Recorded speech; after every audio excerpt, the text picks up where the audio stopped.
It is day 2 of our GAPS diet.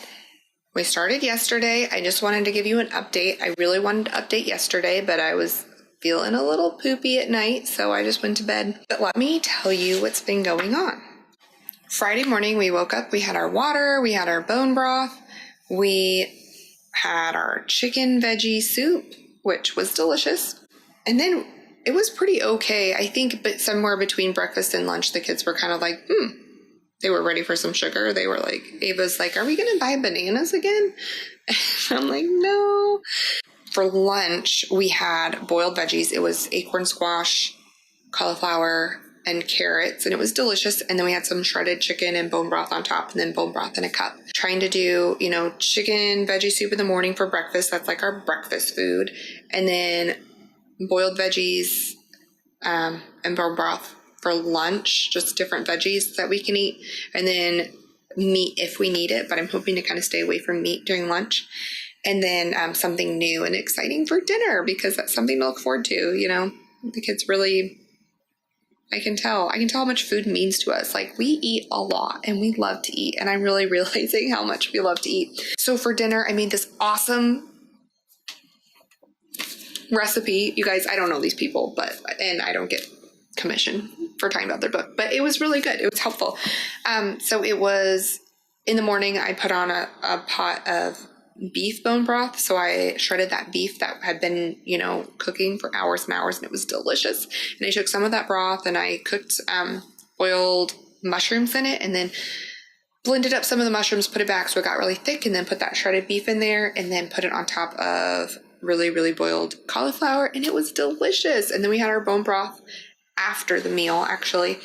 And you guys, it was a hit. Ava, my almost 7-year-old, asked for seconds of this dish. She eats seconds of like popsicles and pizza and junk food, not of real food, but she asked for seconds of this. And then she had her bone broth, and then she asked for another cup of bone broth. And I was like, yes, I gave it to her. And then she asked to drink Isabel's bone broth. So I was like, yes, everybody loves bone broth.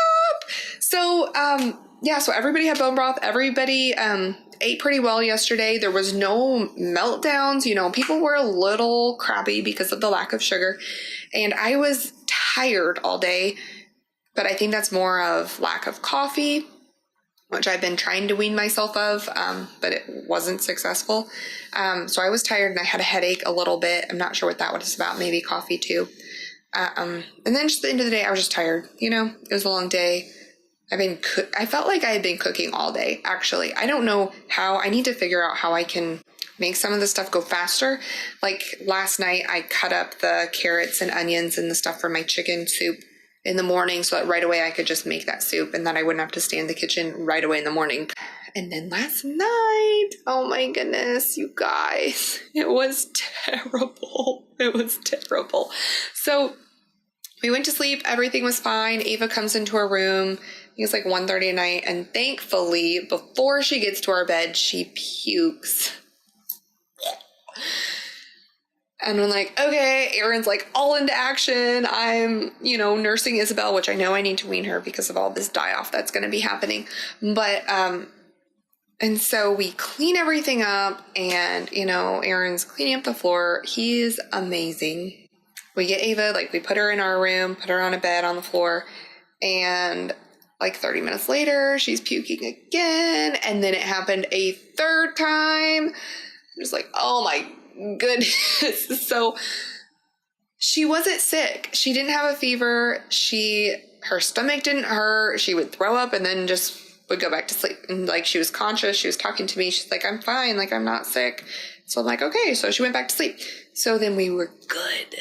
And then Isabel started throwing up. So then she threw up 3 times. And each time it was just liquid, just water and milk that she had been drinking throughout the night. So we're changing sheets. I end up sleeping on the floor on a toddler mattress with Isabel between our bed and the floor. Actually, it was pretty comfortable. But so she throws up one more time. So anyway, last night, 6 times there was throwing up happening. Aaron and I were fine. Benjamin came into our room. He's like, where's the party? He was ready to play. Like at 1:30, he's like, it's time to get up. What are we doing? What are we doing today? I'm like, no.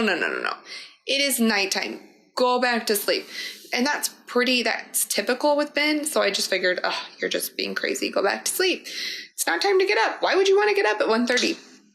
But so then this morning we are getting out of bed super late. I think we finally rolled out of bed at like 7:30. Ben had been up since like 5 o'clock, ready to go, playing in his room. But so then I'm researching. I'm like, oh yeah, vomiting is a sign of low blood sugar. So then we make ginger honey tea for everybody. And, you know, we're going through the water and the bone broth and the tea with honey to like get everybody's blood sugar back where it needs to be.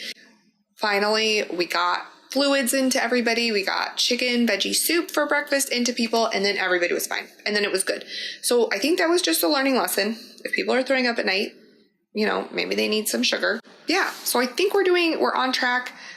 We feel okay today. You know, like I really wanted to take a nap. The kids are taking a nap right now. I really wanted to take a nap with them, but I wasn't so tired, you know, that I needed to. So I thought I'd stay awake and just share this with you guys. How our journey's been. I've been searching YouTube for other people that have gone through the same thing, and there's people out there, but I just want to hear more stories. I've listened to all those. I want more stories about GAPS, you know, intro and how it's affecting people. And how are you guys doing? Is it killing you? Or, you know, I'm kind of waiting for like the other foot to drop where like all hell breaks loose, but we're just praying that doesn't happen. You know, we haven't started taking our heavy duty probiotics yet. So I don't think there's been a ton of die off.